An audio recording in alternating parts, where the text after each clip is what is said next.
দেশের স্বার্থ বিরোধী কোনো চুক্তি করবে না সরকার, এমনটা বলেছেন এলজিআরডি মন্ত্রী মির্জা ফখরুল ইসলাম আলমগীর।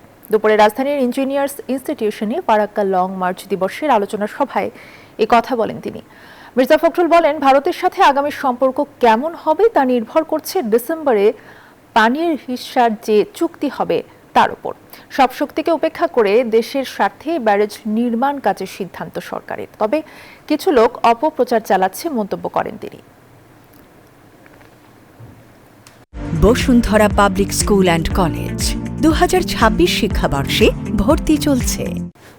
ভারতের সঙ্গে যে সুসম্পর্ক স্থাপিত হওয়া সুযোগ এসেছে সেটা নির্ভর করবে ভারতের এই গঙ্গা চুক্তি বা ফারাক্কা চুক্তি সম্পাদনের উপর দিয়ে।